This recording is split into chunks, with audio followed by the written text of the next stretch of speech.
Pode Aprender. O Pode Aprender é o seu espaço para debater temas importantes para a educação básica brasileira. Uma realização da editora Aprende Brasil.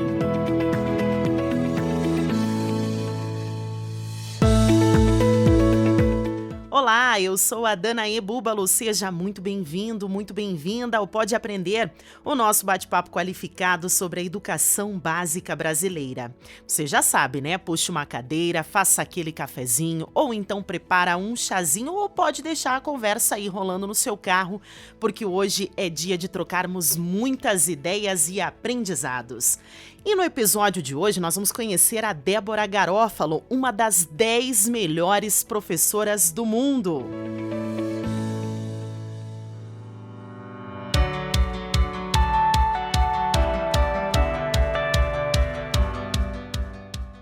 Professor precisa ocupar outros lugares. Professores precisam estar no debate da educação. São os professores da sala de aula que diariamente fazem educação.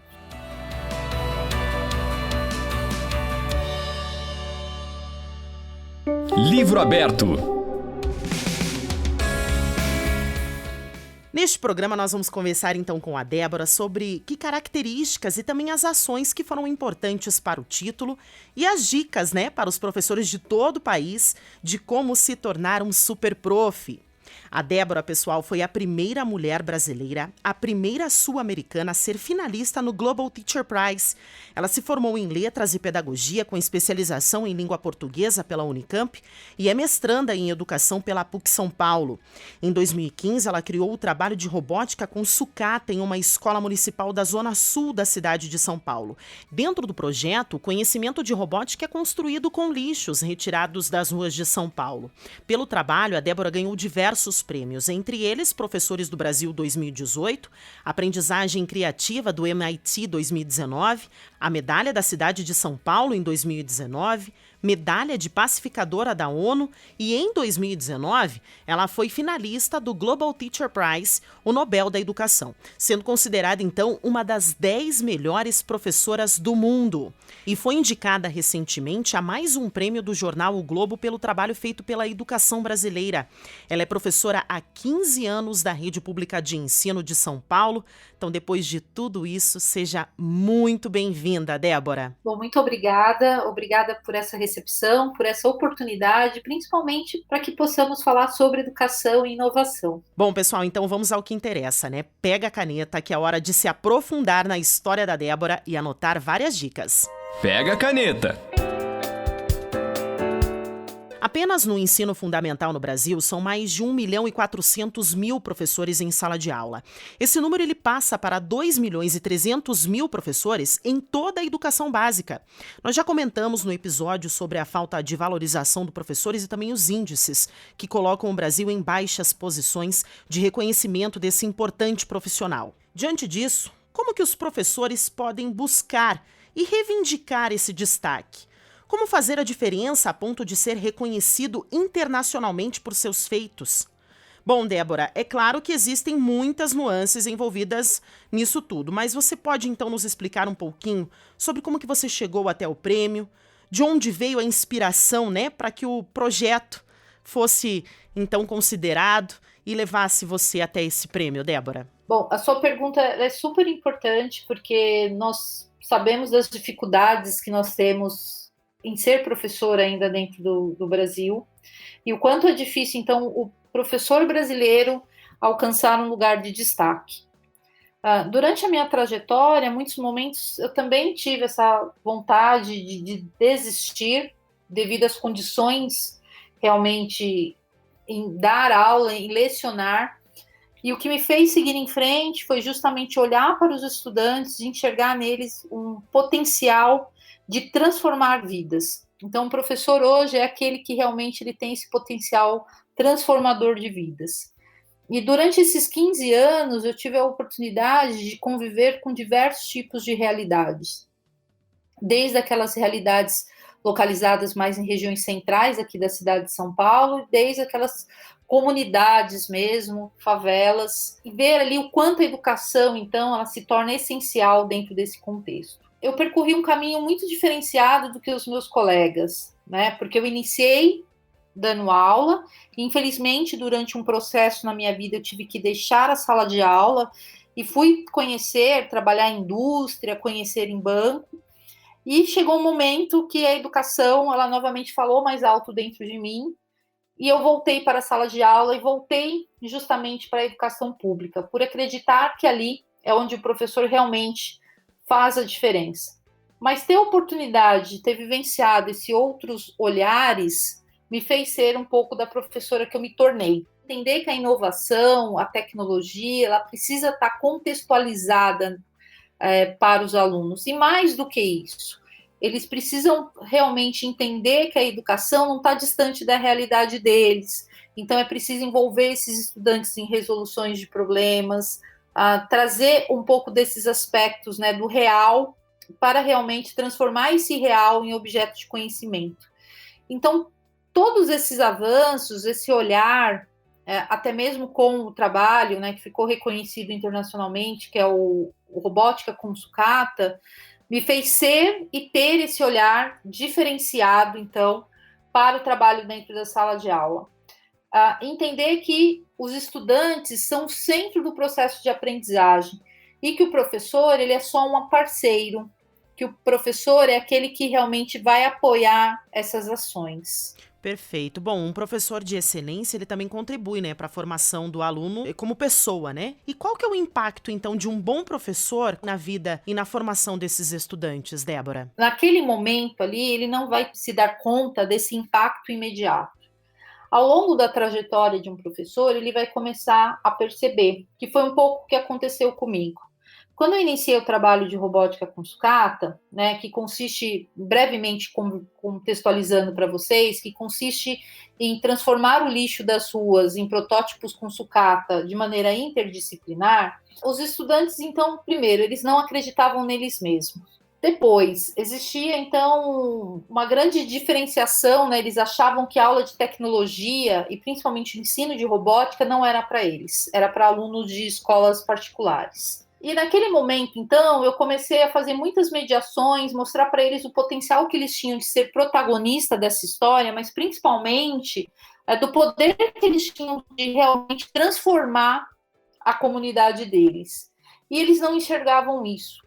E aí, com o passar do trabalho e passar de todo esse reconhecimento com os estudantes, eles mesmos começaram a me retornar falando o quanto esse trabalho tinha sido importante para eles. E até hoje eles ainda me procuram para conversar alguma coisa da comunidade e para explicar, então, como esse trabalho fez a diferença na vida deles. Mas eu realmente só tive a noção do quanto tinha impactado a vida desses meninos e meninas um dia antes da minha ida a Dubai, que foi onde foi a final do Global Teacher Prize, que a comunidade, então, se reuniu ali com um grupo de estudantes para me entregar uma carta. Entra a carta muito bonita, com muitos cuidados, né? A comunidade muito carente, muito simples. Eu até me recordo das próprias pessoas ali falando, olha, a gente já passou a carta, a diretora revisou. Então, realmente, com muito cuidado, né? É como se realmente o professor ali fosse uma figura muito sagrada para aquela comunidade. E ali, então, dizia praticamente o seguinte, professor, obrigado por entender que na favela moram pessoas. Essa frase, para mim, ela é uma frase muito forte. E ela me impactou de uma maneira, porque a gente faz todo um trabalho, mas a gente, de fato, nunca conhece o que, de fato, ali se passa na cabeça de um estudante, como a educação que a gente transpassa a eles e todo esse processo de aprendizado vai realmente impactá-los. Naquele momento, eu acho que eu me tornei uma outra professora. A minha visão, ela ganhou outras dimensões, de entender de fato que o papel do professor ele vai muito além, e é de realmente impactar. Um bom professor marca a vida de um estudante. Então, que possamos sempre refletir sobre esse aspecto. E para refletir um pouco, é fundamental que a gente sempre revise a nossa temática, né? Que a gente fala de tematização docente. Então, que a gente possa realizar registros, mas depois nesses registros a gente realmente possa ter um tempo para ver o quanto o trabalho está sendo impactado, né? O quanto os estudantes ali, então, eles estão envolvidos e o quanto a gente está conseguindo impactar esses estudantes de uma maneira positiva. Bom, a gente sabe que hoje no Brasil existem diversas dificuldades, né, Débora, em ser professor. Como que esses prêmios, os destaques que você já teve, como que eles podem ser, então, um incentivo, né, para uma magistratura de destaque aí de um outro professor? Eu me lembro que o primeiro prêmio que nós nos inscrevemos foi um prêmio de direitos humanos. E foi justamente do trabalho de robótica com sucata, mas com viés de como esse trabalho tinha combatido ao trabalho infantil. Ali naquele momento eu estava muito emocionada por ser finalista, eu não tinha expectativa, na verdade, eu confesso a vocês que eu escrevi o trabalho justamente por causa do recurso financeiro que vinha para poder investir o dinheiro no próprio trabalho para as crianças.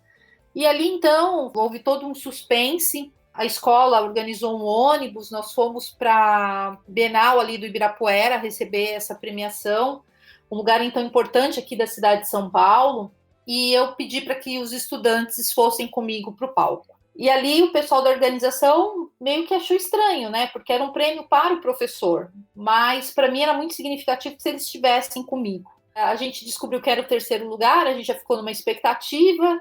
Eu me lembro até dos alunos falando que eu já estava assim, mesmo sem anunciar, eu já estava indo receber o segundo lugar, porque eu não imaginávamos mesmo que nós ficaríamos em primeiro lugar. E de repente veio esse impacto, nós ganhamos o primeiro lugar.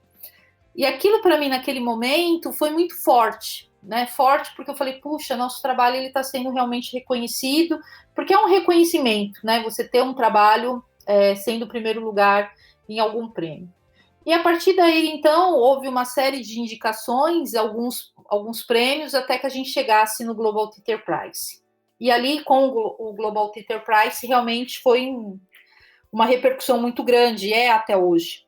Pela diferenciação do trabalho, mas principalmente pelo impacto, né, que a gente só conseguiu entender isso depois, que a gente realmente tinha criado naquele momento, e eu falo criado porque eu considero que o trabalho é muito mais dos estudantes do que meu, uma metodologia de ensino, e que ela estava sendo efetiva. E para os alunos, ter aquela atitude de levá-los para receber esse prêmio também foi importante, porque eles entendiam que aquele momento era um momento do professor, que era um momento meu, né? Mas que eles faziam totalmente parte dessa história, eles estavam muito felizes. Assim como eles também ficaram muito felizes de saber que uma professora da favela, a professora deles, estava entre os 10 melhores professores do mundo. E é algo que marcou muito esses meninos. E eu acho que estar nesse papel, receber tanto prêmio e ser destaque, traz algumas coisas muito positivas. Mostra para os demais professores que eles podem ocupar esses lugares. Essa é uma briga pessoal minha. O professor precisa ocupar outros lugares. Professores precisam estar no debate da educação. São os professores da sala de aula que diariamente fazem educação. Por outro lado, para mim, aumentou muito a minha responsabilidade por ter sido a primeira mulher, né, a chegar nessa premiação, a ficar ali entre os 10 melhores trabalhos do mundo, em trazer um trabalho que muitos outros países, né, muitas outras secretarias, principalmente de educação, mundo afora, quiseram implementar pelos impactos positivos, a questão do meio ambiente, né, de você promover uma aprendizagem significativa nessa questão também, mas de mostrar ao mundo que não é o lugar que determina onde as crianças podem estar, né, são elas, independente de qualquer lugar. Então, hoje, estar nessa condição de ser tão reconhecida por esse trabalho me traz também uma responsabilidade muito grande com os meus próprios colegas, de mostrar que é necessário nós termos altas expectativas para os nossos estudantes, mas é essencial nós termos altas expectativas para os nossos professores. Perfeito, Débora. Ainda falando um pouco aí do prêmio, né, do Global Teacher Prize, um dos objetivos dele é reconhecer os impactos, né, que os professores têm, não somente na vida dos alunos, mas também na comunidade em que os alunos vivem, como você já citou. Como que os professores, então, podem mudar de forma significativa a vida desses alunos, dos familiares, né, e da comunidade? Que importância tem o papel do professor para essa mudança? O professor, ele é essencial. É necessário que ele entenda que ele precisa dar o primeiro passo. O segundo passo é que ele realmente precisa envolver o território educativo. Hoje, eu não acredito mais numa educação somente baseada dentro de uma sala de aula com 4 paredes, né? A educação, ela perdeu um pouco dessa essência, ela precisa envolver o território educativo. Por que eu estou te falando isso? Eu aprendi isso de uma maneira dura e difícil. Anos atrás, ainda sem ter todo esse reconhecimento, eu estava lecionando numa tarde e a escola ela foi invadida por alguns adolescentes que já haviam estudado nessa escola. E a minha porta ela estava somente encostada com uma carteira. E um desses adolescentes, ele chutou essa porta. A carteira na época era uma carteira de ferro pesada, que com impacto ela veio na minha direção. Eu acabei caindo no chão. Na hora, eu pensei que eu tivesse tomado um tiro, né? E os alunos saíram desesperados, foram chamar o diretor veio, né, me socorreu, olhou para mim, perguntou se eu estava bem, e eu tinha aquela sensação que eu tinha realmente levado um tiro. E ali, assim, a dor que eu estava sentindo é porque eu tive um rompimento no ligamento da coxa. Mas aquele momento, ele serviu, eu poderia ter largado tudo, desistido, porque não é fácil você sofrer uma violência dessa, né, lecionando. Mas ali eu comecei a pensar o que a escola tinha feito de bom para aqueles meninos invadirem a escola. Havia ali um histórico, então, que esses meninos haviam estudado naquela escola. E que escola é essa que formou só dentro de uma sala de aula e que não envolveu o território educativo? Então, eu me tornei uma professora diferenciada também olhar para essa situação. Essa situação, então, de vez eu desistir da educação, ela me deu mais força para que realmente eu começasse a entender o quanto era importante envolver o território educativo. A mesma coisa com o trabalho de robótica com sucata. Eu ouvi dos meus estudantes, 70% dos meus estudantes, a gente está falando na época eram 1.000 crianças, mas 70% dos meus estudantes me relatavam que o lixo era um problema sério na vida deles. Naquele momento eu podia ficar indiferente ou entender que era com lixo que eu tinha que trabalhar, porque eu precisava então potencializar o lixo como um objeto de conhecimento. E eu preferi realmente atuar ali. Então, quando a gente olha para um problema, é preciso a gente contextualizar ele dentro da sala de aula. Então, é preciso que o professor ele se mantenha uma escuta ativa com esses estudantes, no sentido de realmente transformar a educação, no sentido dele poder envolver esse território educativo. Então, hoje, assim, tudo que eu acredito é que para uma educação ser ampla, para que a gente possa ter, de fato, resultados dessa educação, a gente precisa educar além da nossa sala de aula. Múltipla escolha. Bom, com essa conversa inspiradora de hoje, vamos direto ao quadro Múltipla Escolha, em que a gente pede, Débora, aos nossos convidados para darem dicas, então, de conteúdos, né, que podem levar aqui o nosso bate-papo, além aqui do Pode Aprender.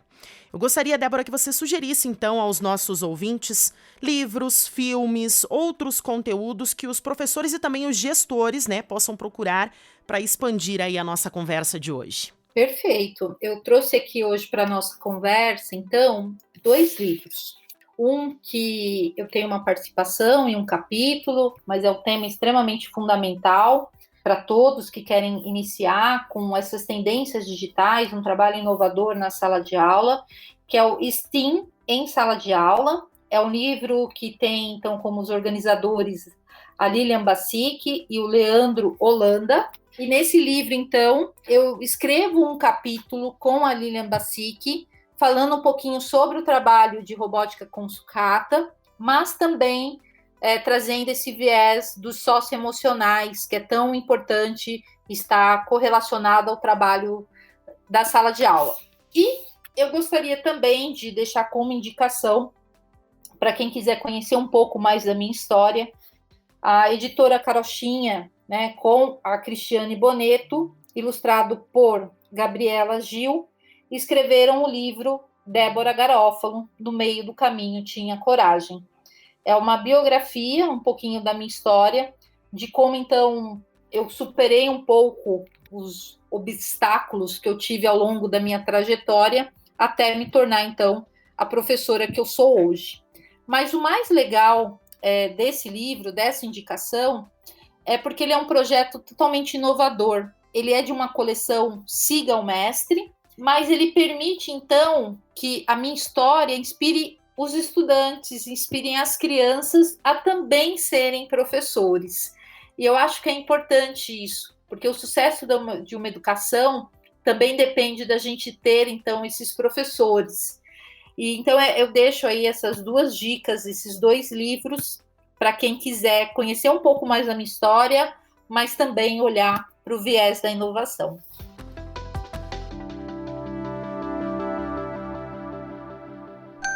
Diversão para casa. Pois é, infelizmente estamos chegando então ao fim do nosso episódio. Eu gostaria de agradecer imensamente a sua presença hoje, Débora, te parabenizar pelo seu trabalho, agradecer também por tudo que você tem feito pelos seus alunos, né? E também inspirado outros professores. Acredito que depois da nossa conversa de hoje, muitos vão se inspirar ainda mais na sua trajetória.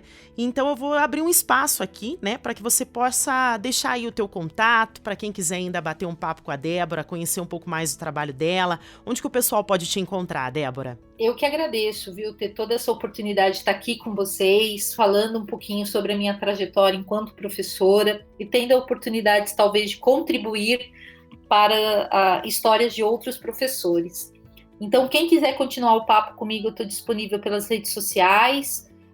Funciona super bem em a gente conversar pelo Instagram, que é Garófalo Débora. Eu também tenho um site que tem diversos materiais, inclusive para os professores que quiserem replicar o trabalho de robótica com sucata, que não é meu, é nosso, é um trabalho brasileiro.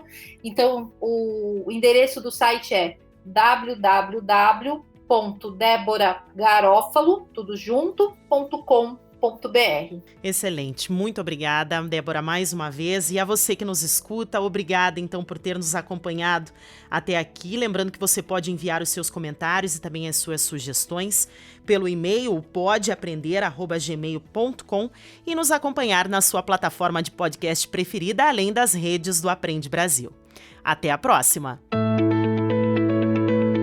Com produção e edição de Central Press Brasil, este podcast é uma iniciativa da editora Aprende Brasil.